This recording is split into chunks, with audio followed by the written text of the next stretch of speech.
Welcome to a Foxy Tech Tips tutorial on creating a new user account on Windows 11.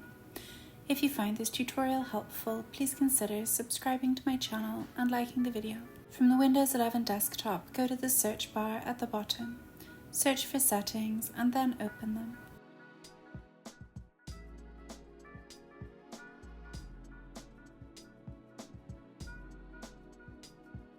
In Settings, select Accounts from the left sidebar. In Account Settings, select Other Users from the list. From here, click Add Account. You can now enter the user's Microsoft account details in here, or if you don't have the info or don't want it to be connected to a Microsoft account, you can click I don't have this person's sign-in information. From there, you can create a Microsoft account or select Add User without a Microsoft account. Next, you want to create a username for the account, and then pick a password.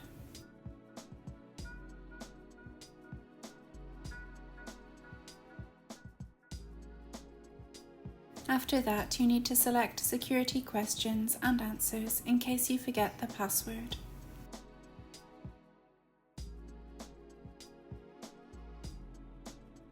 Once you click Next, the user account will be created. It will be created as a standard account, but if you select Change Account Type, you can change it to an administrator account.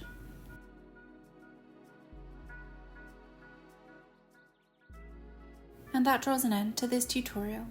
Please like the video if you found it helpful and subscribe to Foxy Tech Tips for more Windows 11 tips and tricks.